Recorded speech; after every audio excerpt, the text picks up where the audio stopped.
Annika. Sweetie. Hello, everybody. Just getting our heads together here. This is cutting off the top of my head. That's all right. Top of my head is bald, so it's probably better that it gets cut off. Anyway, so welcome back. It's time to put another one in the can, so to speak. Shoot it and put it in the can. Motion picture talk. You know, my mom was a casting director, so I grew up around producers, directors, etc. They would shudder to look at this. They would think, oh my God, this is the most horrible thing ever. And there's also a rule, never, I know we said this in class before because we had a couple dogs in class, but never do a scene with animals or babies because they always steal the show. And here's Annika doing her best to steal the show. So you go, Annika. All right. So let's talk about emotion and prejudice today, and I mean, yeah, let's talk about emotion and prejudice today. We have been talking about emotion and prejudice on and off throughout the course, so to speak, at this point in time. But this is where we're going to focus on maybe some of the literature that ties together emotion and prejudice, and take a more detailed look at it. So here we go. OH. There you go, guys. IO, and look at these veterans serious in front of the Washington Monument. I love this picture. These guys just crack me up. And so no matter where we go, even if we're differently abled, we're in a wheelchair, we're still playing the same game called life. So let's get started. Emotion and prejudice. What do we know? You are a maniac. Okay. So I'm going to go to Gordon Allport. This book, The Nature of Prejudice, I think it was written, 1954, really kind of says it all. It's a seminal work on the discussion of prejudice, and this grows out of the World War II era, where we saw people, you know, millions of people killed on the basis of their ethnicity, and we had to explain that, and guys like Allport really kind of tried to do their best to explain it. So we've got to look at the definition. Let's begin there. Ethnic prejudice is an antipathy. What's antipathy? You guys know that word? Kind of like a hatred, right? A dislike, a strong dislike, if you will, based upon faulty and flexible generalization. So prejudice really requires stereotypes, and that's the generalization part. It may be felt. Notice, it may be felt, and that's what we're about, or it may be expressed. It may be directed towards a group as a whole, or we may direct it towards an individual because they're a member of that group. So, God, she's just crazy today. All right. Now, when we look at the ABC model of stereotyping and prejudice, and there's a zillion models, and we'll look at a couple in this lecture, but we see then that we have three components to this version of prejudice. We have the affective part, which is arousal to, because I'm always going to tie arousal to affect, and prejudice, and that's that sensation, that's that feeling, that gut level feeling that we might have towards a group member or a group. We have the behavior, which might include approach or avoidance, as we saw with action tendencies. Discrimination is the behavioral part of treating someone differently, i.e. discriminating because of their group membership. And then cognition kind of supports all this, is the categorization and the stereotypes. And note that when we were talking about the white supremacists previously, and the research I did on them, the cognition then, the categorization, the stereotype, you might want to include in cognition the narrative. And white supremacists had two powerful narratives at the time. They believed that Jews controlled the media, they controlled banking, and this gave them inordinate power out of proportion to their numbers. And as you remember, one of the chief concerns for white supremacists about African Americans was the supposed attractiveness of African American males to the extent that white women would want to breed with them, and that as race mixing, miscegenation, would cause the dilution and eventual destruction of the white race. So white supremacy is often about, you know, we feel the whites are superior and then have a sense of entitlement, but also whites need to protect their blood, so to speak. And if you look back at Nazi Germany, blood and soil was in fact the slogan, that is, keep the blood pure, and then we're entitled to take soil, that is land, from others to support our growing numbers. You can see that all of these components, the affect, behavior, and cognition, work together to develop this kind of constellation of prejudice, discrimination, and stereotyping. It's those three components that really go together. So we want to look a little bit at the roles of emotion in stereotyping and prejudice. And there's been a lot of people that have looked at these ideas that it may be incidental emotions, and these can be carryovers from a previous situation that color a current perception or activate stereotypes. So someone might have a difficult experience with a member of a group, and then from there on have that carry over to their interactions with other members of that group. So that's one way it can be caused, right? Responses to activated stereotypes, our second point, right, is supported by beliefs. And this is one of the reasons that we did that research on the white supremacists, was to show the narrative, the belief system, and how it supports the responses. And especially responses that are in terms of approach and avoidance, tying it back to action tendencies. And then we also then have a motivation to control the expression of prejudice. Guilt might be one mechanism that operates in this fashion, right? But notice the motivation to control prejudice is in fact a bona fide social psychological measure and assessment, so that can be given to people to see to the extent that they are motivated to not appear prejudiced. And notice it's not motivation to not be prejudiced that's being measured, it's the motivation typically to conceal one's prejudice. And guilt is one mechanism that can underlie this. For others of us, we don't want to be prejudiced. It's not that we don't want to appear prejudiced, we genuinely don't want to be prejudiced, and that is not an insignificant difference. So I want to return to Allport again, and the attitudes and beliefs as they relate to prejudice. What do we know? Well, stereotypic beliefs lead to emotion feelings, which are largely tied to the positivity or negativity of the beliefs. So the narratives, and we use that term over and over again, are constructed to support the belief system. So we take evidence from the real world, either we watch the news and we get it from there, or we read the paper, we listen to our friends, we observe things out in the world, and we selectively attend to things that tend to support our belief systems, right? And that way we can maintain those beliefs. I think one of the most powerful statements was by a statistician. What was his name?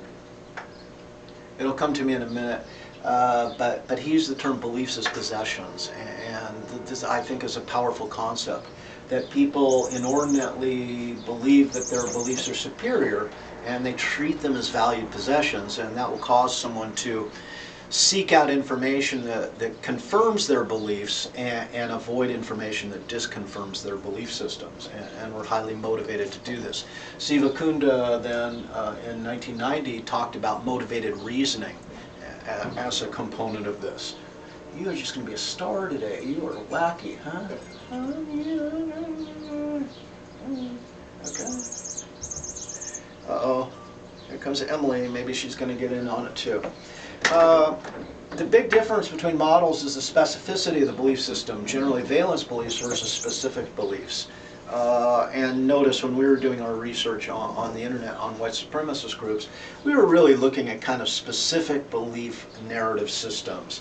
And notice that when we posted counter belief messages, I mean, they were still derogatory messages, but we got the membership categories wrong. We said blacks were doing what Jews were typically believed to do, and we said Jews were doing what blacks were typically believed to do.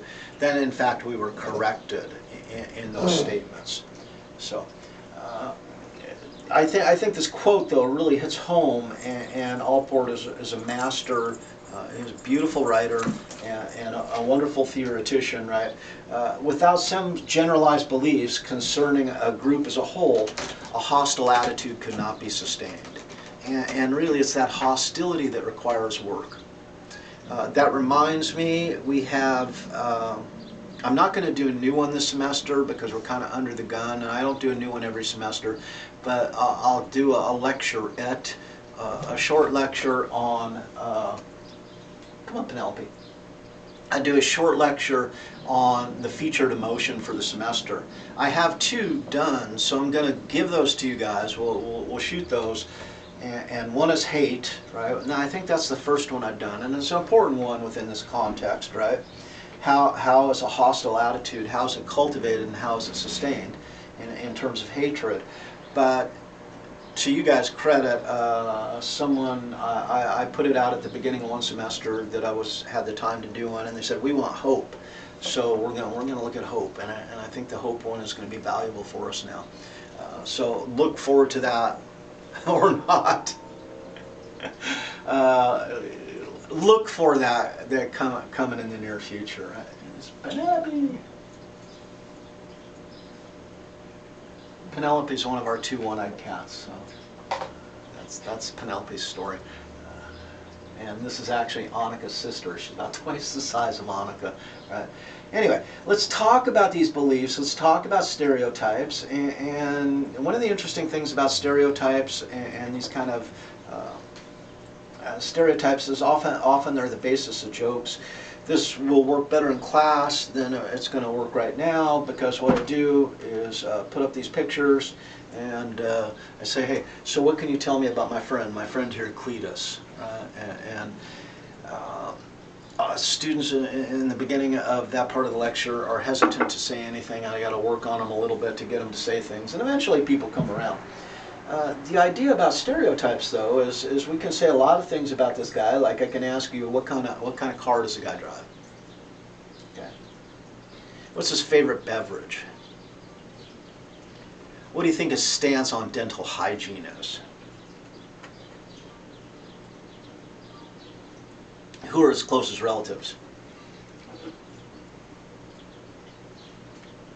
What's a good day for this guy?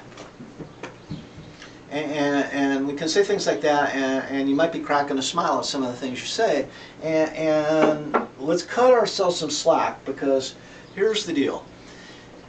The stereotypes, and if we go back to that ABC model, right, it becomes important. The cognitive part, the stereotypes are something that are transmitted to us culturally. So, and a culture, subculture, tells us about the world. It teaches us lessons about the world, and it's from there that we build stereotypes about groups of people.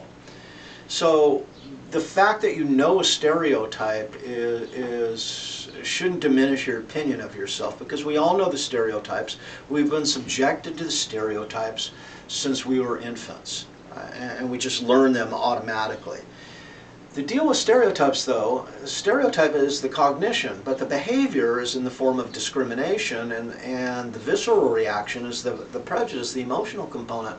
Just because you know the stereotype doesn't mean you have to believe it. That is, you know it, but you don't have to believe it, and you don't have to allow it to affect your behavior, and you don't have to feel in a way that's consistent with the stereotype.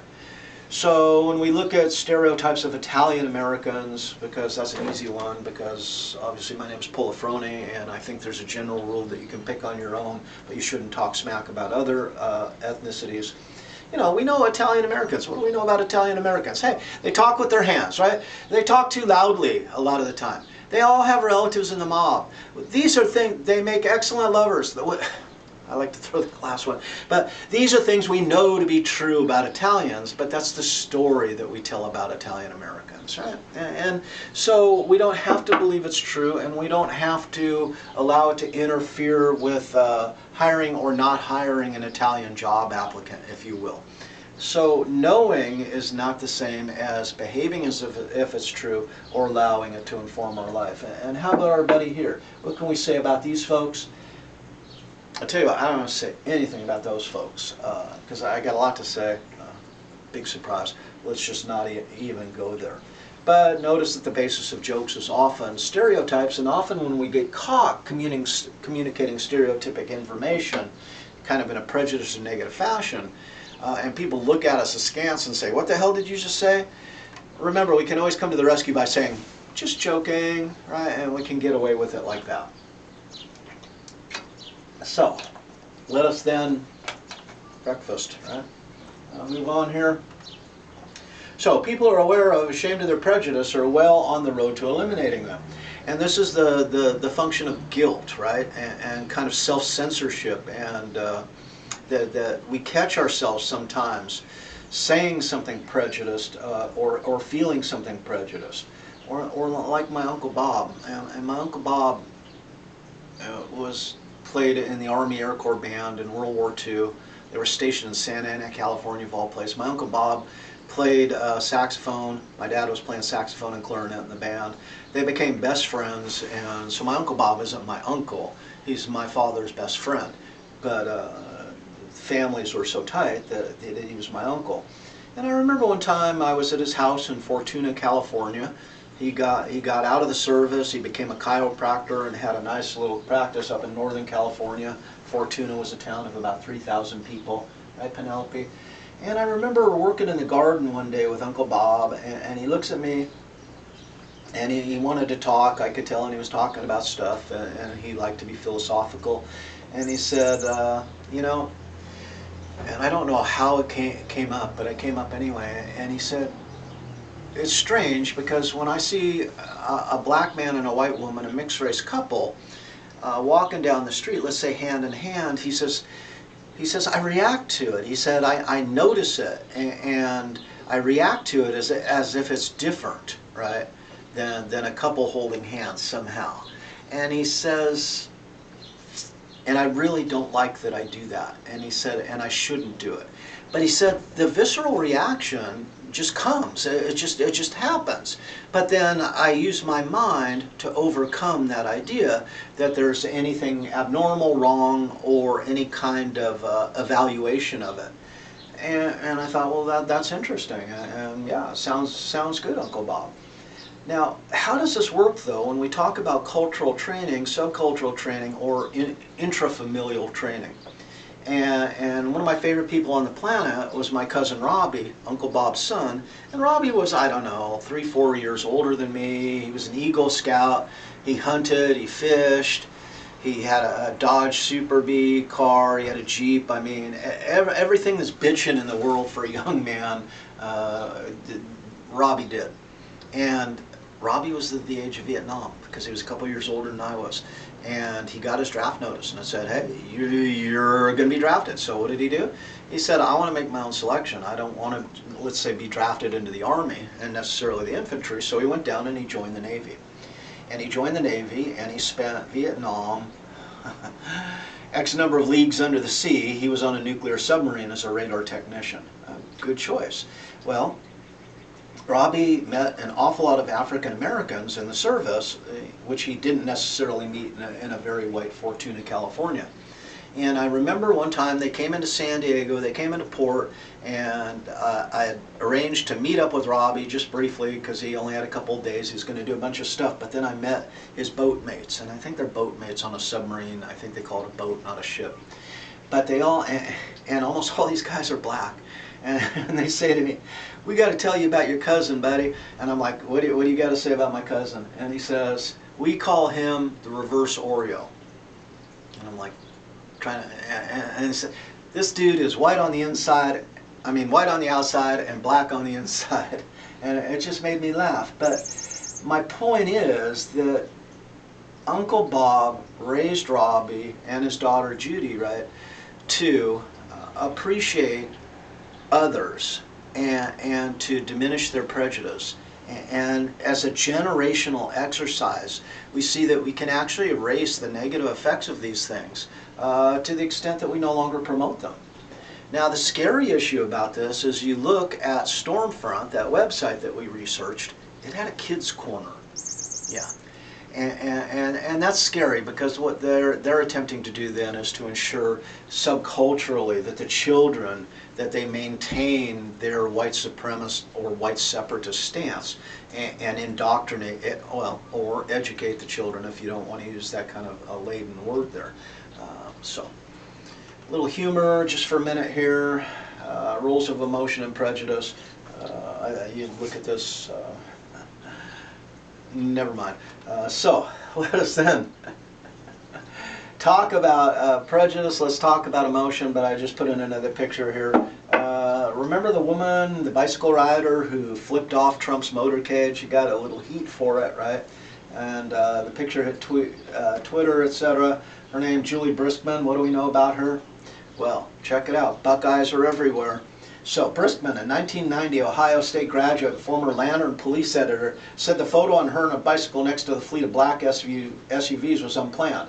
She went on a ride down her normal route and just happened to pull up next to the presidential motorcade, and her response was to flip it off. So go Bucks, I guess. There's Julie Brinkman, if you will, Briskman.